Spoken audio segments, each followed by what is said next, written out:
12장입니다. 그 맑고 난 밤중에 무천사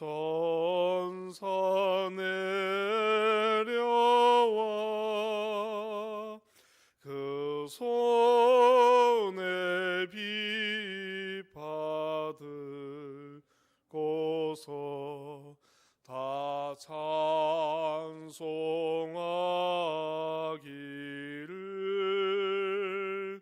평강의 왕이 오시니 다 평안하여라.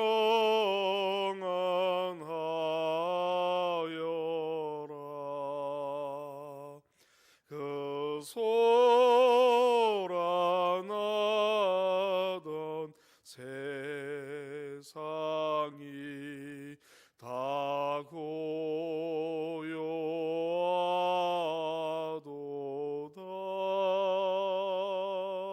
무천사 날개 펴고서 이 땅에 내려와 그때에 부른 노래가 또다시 들리네.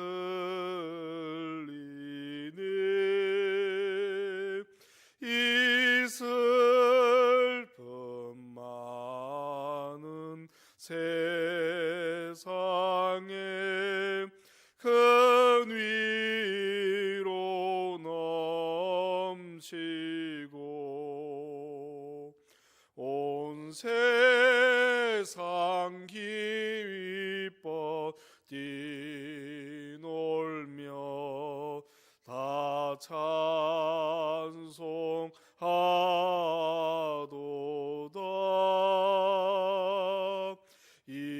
이게로 많은 세상에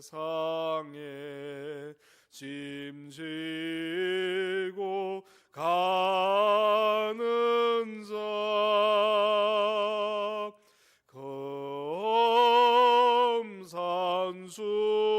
검산술령 넘느라 온몸이 고나나 이제 악세상 살 동안 새 소망 가지고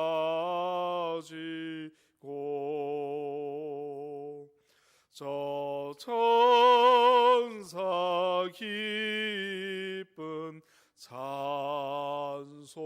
찬송을 들으며 쉬어라.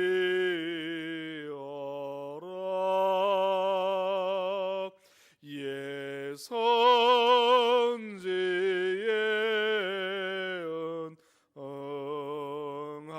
응하여 베들레헴 성에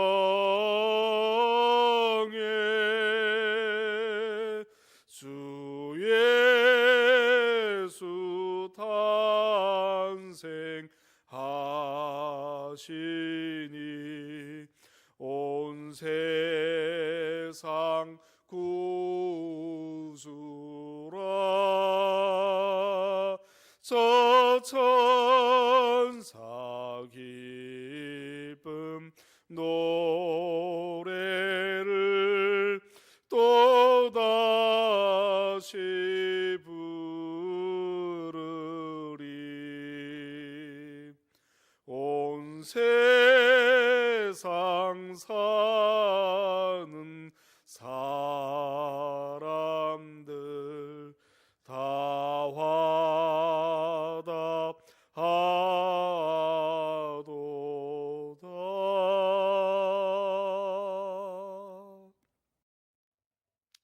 할렐루야. 오늘 또 하나님께서 저와 여러분들 가운데 임하시며 우리 삶 가운데 역사하시며 우리 인생의 주인이 되어 주실 줄 믿으시기 바랍니다.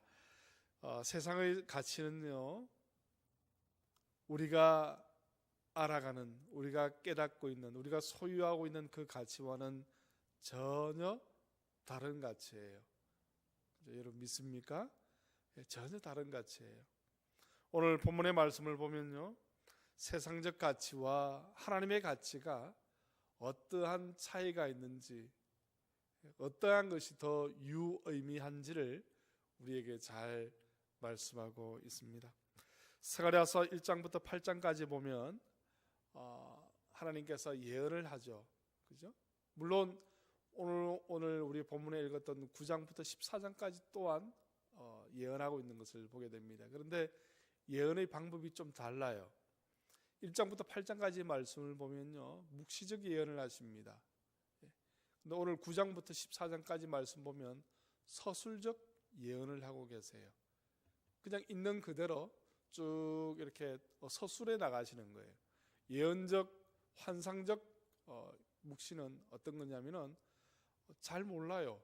비유를 들어서 설명을 하시는 부분들이 많기 때문에 좀 난해한 부분이 있습니다. 그런데 9장부터 14장까지는 서술적 묵시이기 때문에 그냥 쭉 우리가 읽어보면서 여기서 하나님께서 우리에게 주시는 교훈이 무엇인가 우리가 깨달을 수 있을 거예요. 쉽게 말해서 좀 쉽게 표현하고 있다는 것이죠. 특별히 오늘 9장 1절부터 8절까지 말씀을 보면요, 하나님 가치와 또 세상적 가치가 어떻게 다른지 하나님께서 서술적으로 우리에게 묵시하고 계신 것을 보게 되어지는 것입니다. 특별히 오늘 본문의 말씀을 보면요, 새 민족 이야기가 나옵니다. 새 민족을 통해서 하나님께서 세상적 가치가 얼마나 허망하고 의미가 없고 무가치한지 그것을 설명하고 있어요. 처음 보니까요, 어떻습니까? 9장 1절 말씀 보니까 여호와의 말씀이 하드락 땅에 내리며 다메섹에 머물리니 이렇게 말합니다. 사람들과 이스라엘 모든 지파의 눈이 여호와를 우러러보미니라. 하드락 땅이 어떤 땅인가? 제가 주석을 찾아봤어요. 말씀을 준비하면서 주석을 찾아보니까 하드락 땅은 현재 존재하지 않는 땅입니다. 그 지명이 어느 지명인지 아무도 알지 못한다는 거예요. 그러면서 어떤 신학자들은 이 하드락이 강함, 스트롱과 윅, 약함, 이 두 가지 의미를 내포하고 있기 때문에 강함과 약함, 이러한 비유로 설명하고 있다, 이렇게 주장하는 사람들이 있습니다. 심지어 어떤 사람은 강하지만 약해 보이는 예수 그리스도를 상징한다, 이렇게까지 얘기하는 분들이 있어요. 저는 어느 쪽이 옳은지는 모르겠습니다. 그렇지만 오늘 새벽에 우리가 이 하드락 땅에 대해서 우리가 묵상하는 것이 아니기 때문에 잠시 접어두고요, 오늘 본문의 말씀 보니까 새 민족이 나온다고 말씀하고 있습니다. 보니까 2절 말씀 보니까 그 접경한 하맛에도 임하겠고 이렇게 말하고 있죠. 이 하맛은 어느 땅입니까? 요즘 치면 시리아 땅이에요. 그렇죠? 시리아 땅입니다. 이 시리아 땅에는 무엇이 있다는 것입니까? 보니까 그들이 매우 지혜로움이니라 이렇게 말하고 있어요.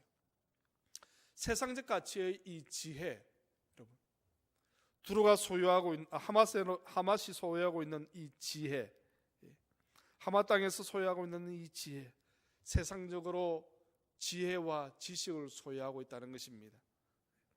사랑하는 성도 여러분, 우리가 이 세상에 살아가면서 세상의 지혜와 세상의 가치가, 세상의 지식이 이 세상의 모든 것처럼 느껴질 때가 있습니다. 그것이 전부라고 생각되어질 때가 있습니다. 사도 바울이 고린도 지역을 전도하면서 아데네 밑에서 많은 신들을 숭배하고 있는 그 고린도 사람들을 보면서 그들의 지혜가 참 미련스럽다라고 말하는 것을 우리는 알고 있습니다. 왜냐하면 그들은 모든 것을 다 따로 생각하는 거예요. 따로. 그죠? 그리고 모든 일이 생길 때마다 어떻게 합니까? 송사하는 거예요. 요즘으로 치면 소송하는 거죠. 수하는 거죠. 그런 모습을 보면서 사도 바울이 그들의 지혜가 높은 것 같지만 참 그들이 미련하다라고 고백하고 있는 것을 우리는 알고 있어요. 사랑하는 성도 여러분, 세상의 가치가 바로 그것입니다. 세상적인 지혜가 참 의미가 있고 정말 대단하고 정말 놀랍다라고 생각하지만 알고 보면 그것은 다 우매한 것이고 우리를 미련케 하는 것이다라고 말씀하고 있어요. 세상의 지식도 마찬가지입니다. 사랑하는 성도 여러분, 지식의 최고 경지에 이르면요, 하나님을 찾을 수밖에 없어요. 근데 지식의 어중간한 중간적인 지식에 이르면요, 어떻게 하면 스스로 자고하게 되어지기 때문에 신은 없다라고 말합니다. 신은 죽었다라고 말합니다. 신은 의미 없는 존재다라고 말합니다. 지식의 수준이 그래요. 지식의 경지에 이르면요, 하나님을 찾지 않을 수 없어요. 예를 들어서 의학을 봅시다. 의학이라는 학문에 사람들은요, 의학의 중간 지점에 이르면요, 인간은 진화론을 믿어야 돼. 인간과 침팬지가 99% 유전 배열이 동일해, 이렇게 말합니다. 그래서 같은 유로 분류해버립니다. 인간과 원숭이와 침팬지를 같은 종으로 분류해버려요. 99% 똑같으니까. 그런데 학문의 경지에 이르면요, 그 1%의 차이가 얼마나 놀라운 결과를 일으켜내는지, 불러오는지 알게 된다는 것이죠. 그 1%를 아는 그 순간 하나님이 존재하지 않는다라고 고백할 사람은 아무도 없다는 것입니다. 인간의 배를 갈라서 인간의 장기를 보면서 이것은 도저히 진화론적으로 자연 발생적으로 생겨날 수 없다는 사실을 깨닫게 된다는 것입니다. 사랑하는 성도 여러분, 세상의 지혜와 세상의 지식이 그렇다는 것입니다. 우리가 이 세상에 살아가면서 세상의 지식과 지혜가 전부인 것 같지요.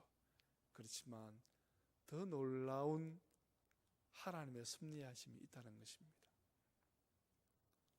제가 그저께 인터넷을 보다가요, 실시간으로 우주에서 지구를 비추는 그런 사이트가 있더라고요. 그래서 놀랐어요. 이야, 그러니까 우주에서 지금 실시간으로 지구가 어떤 모양인지를 지금 카메라로 비추고 있는 거예요. 보여주고 있는 거예요. CCTV 같이. 지구가 얼마나 아름다운지요.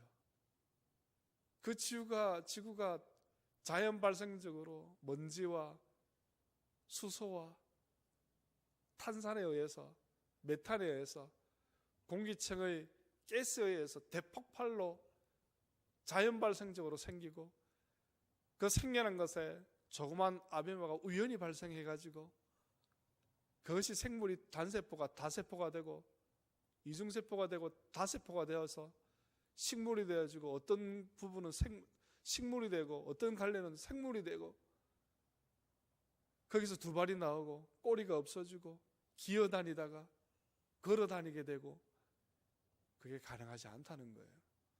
도저히 100번을 생각해도 불가능한 일이라는 것입니다. 그런데 어중제비 세상의 지혜로는요, 그것이 가능하다라고 공상의 나래를 펴는 사람들이 있는 것을 보게 됩니다.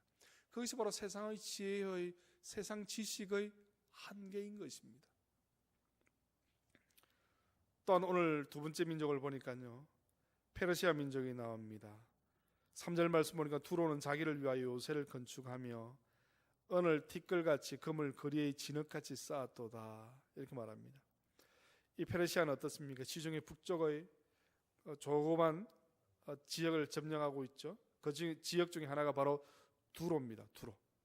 이 두로 지역을 점령하고 있었던 이 페르시아 민족, 물론 큰 민족이죠. 그런데 이 두로라는 지역을 얘기하면서 두로가 이렇게 잘 묵고 잘 사는 곳이었다. 바로 물질의 풍성함을 말하는 거예요. 세상적 가치로는요, 이 물질의 풍성함이 전부 다라고 말합니다. 오늘 본문의 말씀 보니까 4절 말씀 보니까 그러한 자들에게 주께서 그를 정복하시며 그의 권세를 바다에 쳐 넣으시리니 그가 불에 삼켜질지니라. 물질이 전부 다라고 생각했습니다. 물질이 모두라고 생각했어요. 그죠? 그런데 어떻습니까? 그것이 한순간이라는 거예요. 하나님께서 그것을 바다에 쳐 넣어버리시면 아무런 의미 없는 것이 되어진다라고 말씀하고 있어요. 아무런 의미 없는 거예요. 아무런 의미 없는 것입니다. 요즘에 뉴스를 보니까 비트코인이라는 가상화폐 이야기가 나오는 것을 제가 심심하게 뉴스를 봅니다. 그게 그 비트코인이라는 가상화폐가, 전자화폐가 막 천정부지로 뛰더니 또 끝없이 추락하고 가치가 올라갔다가 내려갔다가 막 자기 마음대로 해요. 물론 그 가치를 조정하는 누군가가 있을 수 있겠죠. 어떤 사람들은 그 비트코인에 목숨을 걸어서 올라갈 때는 어떻습니까? 비트코인의 가치가 올라갈 때는 정말 기쁠 거예요. 그런데 비트코인의 가치가 내려갈 때는 죽을 맛일 거예요. 그렇죠? 죽을 맛일 것입니다. 왜냐하면 어디에 가치를 두고 있기 때문에 그렇습니까? 물질의 가치를 두고 있기 때문에 그래요. 2007년도, 2008년도 미국의 몰게이지 사건이 일어났죠. 그렇죠? 많은 사람들이 어려움을 겪었습니다. 그리고 많은 사람들이 스스로 목숨을 내어버렸어요. 왜 목숨을 끊었습니까? 그 가치를 세상의 물질에 두었기 때문에 그렇다는 거예요. 물질의 가치가 떨어지니까 자기가 가지고 있는 주식, 자기가 갖고 있는 자산, 재산의 가치가 떨어져 버리니까 삶의 의미를 찾지 못하는 거예요. 이제까지 물질의 풍성함이 자신의 삶의 가치였고 자기 존재의 가치였는데 자기 존재의 가치가 무너져 버리니까 살 이유를 찾지 못하는 것입니다. 그것이 바로 세상의 가치입니다. 마지막으로 보니까 어떻습니까? 6절 말씀 보니까 아스도데는 잡족이 거주하리라. 내가 블레셋 사람의 교만을 끊고 이렇게 말하고 있어요. 적시기 말해서 블레셋이 교만으로 자신의 가치를 나타내고 있다는 거예요. 그렇죠? 자신이 잘났다는 거예요. 자신이 많이 배웠다는 것입니다. 이것 또한 세상의 가치라는 거예요.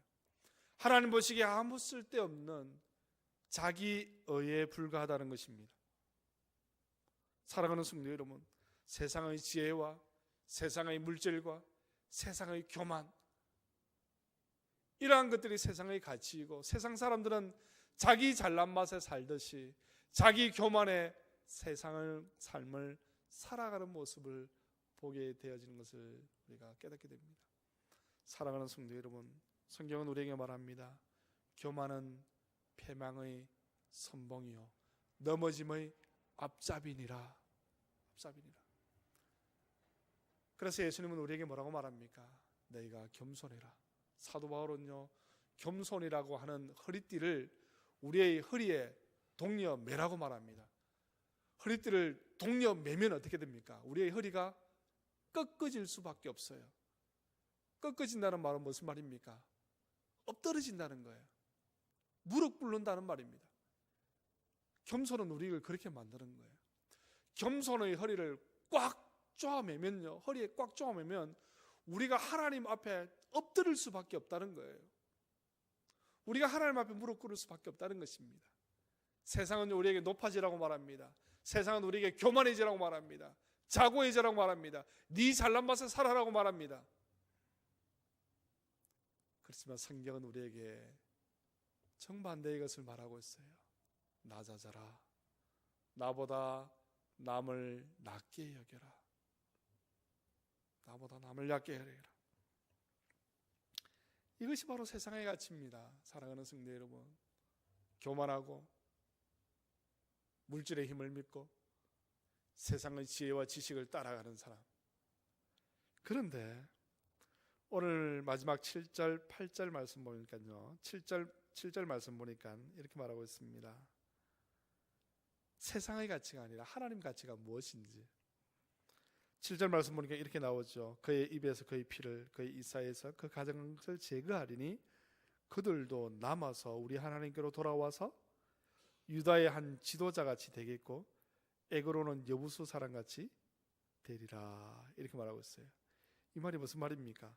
끝절의 말씀 보니까 여부수 사람같이 되리라. 여러분 여부수 사람 잘 아시죠? 여호수아 말씀 보니까요, 비록 속여서 여호수아를 속입니다. 그들이 여리고성을 점령하고 아이성을 점령하는 모습을 보면서 여부수 사람, 여부수 족속이 야, 우리도 이스라엘 민족에게 완전히 멸족될 것 같다라는 판단하에 한 가지 꾀를 냅니다. 멀리서 온 민족같이 옷을 허름하게 하고 여호수아를 찾아갑니다. 그리고 우리는 멀리서 온 민족입니다. 우리와 화친합시다. 우리가 당신은 민족의, 이스라엘 민족의 종이 되겠습니다. 물을 깃는, 또 나무 장작을 패는 그런 종이 되겠습니다 하면서 화친을 맺습니다. 나중에 여호수아가 그것을 알게 되죠. 그럼에도 불구하고 여호와 하나님께서 그들과 화친하였기 때문에 그들을 너희 민족 중에 편입시켜줘라 이렇게 말하시는 것을 보게 됩니다. 그러한 여부수아와 같은 사람이 될 것이다 라고 말합니다. 어떻게 할 때? 조건이 있죠. 그들도 남아서 우리 하나님께로 돌아와서 하나님 나라 가치로 살아갈 때, 세상의 지혜로 살아가는 것이 아니라 지혜의 근원 되시는 여호와 하나님께로 돌아갈 때, 세상의 물질을 바라보는 것이 아니라 하나님, 우리 이 세상의 주인 되신 여호와 하나님을 바라볼 때에 교만의 자고함의 가치로 살아가는 것이 아니라 겸손함으로 나보다 남을 낮게 여기는 삶을 살아갈 때에 하나님께서 우리에게도 여부수아와 같은 사람이 되게 하실 것이다. 사랑하는 성도 여러분, 로마서 말씀 보니까요, 하나님께서 우리에게 장자의 영을 더하여 주셨다라고 말합니다. 우리가 원래 하나님의 자녀가 아님에도 불구하고 하나님께서 우리를 자녀라 칭해 주셨다라고 말씀하는 거예요. 그것이 바로 이 여부수아와 같은 사람이에요. 여부수는 이스라엘 민족이 아닙니다. 그럼에도 불구하고 이스라엘 민족과 같이 취급해 주셨다는 거예요. 우리는 원래 세상의 사람입니다. 하나님의 사람이 아닙니다. 그런데 하나님께서 우리를 하나님의 사람으로 칭해 주셨다라고 말씀하는 거예요. 그게 바로 세상의 가치로 살아가는 것입니다. 세상의 가치로 살아가는 사람의 하나의 징표인 것입니다. 사랑하는 성도 여러분, 우리가 예수님을 믿습니까? 우리가 하나님의 자녀입니까? 그러면 하나님의 자녀의 징표를 보이셔야 되는 거예요. 이제 2017년도도 며칠 남지 않았습니다. 이 마지막 시간에 우리가 정말 예수 그리스도인이라면, 우리가 정말 크리스찬이라면 크리스찬의 삶을 증명해 낼 수 있어야 한다는 것입니다. 겸손하게 하나님만을 바라보며 하나님 주시는 지혜를 구하는 그러한 삶을 살아야 된다는 것입니다. 오늘 하루의 삶을 살아갈 때 사랑하는 성도 여러분, 우리는 어떠한 삶을 살아야 됩니까? 어떻게 우리가 그리스도인임을 증명해내야 됩니까? 첫째로 겸손한 것입니다. 두 번째로 하나님이 내 소유의 전부임을 고백하는 것입니다. 마지막으로 참 지혜가 하나님에게 있음을 나타내는 거예요. 나타내는 것입니다. 지혜의 근원이 여호와 하나님임을 인정하는 것입니다. 그때 우리의 삶이 진정한 그리스도인의 삶으로 증명되어지고 우리가 그리스도인의 삶을 살아가게 되어지는 것입니다. 사랑하는 성도 여러분, 오늘 이 말씀 보여잡고 이 세상 살아갈 때 믿음의 주여 또 온전케 하시는 예수 그리스도와 함께 오늘 하루도 능히 승리하는 정말 참 지혜의 근원이신 여호와 하나님을 바라보며 우리의 모든 것 되시는 여호와 하나님과 함께하며 겸손으로 나보다 남을 낮게 여기는 그리스도인의 삶을 살아가는 진짜 그리스도인이 되는 복된 하루의 삶이 되시기를 주님의 이름으로 소망합니다. 기도하시겠습니다. 하나님 감사합니다. 오늘도 우리에게 말씀 더하여 주셨는데 이 말씀 부여잡고 오늘 하루도 능히 승리하는 우리 모두가 될 수 있도록 인도하여 주시옵소서. 아버지 하나님, 자고하지 않기를 원합니다. 교만해지지 않기를 원합니다.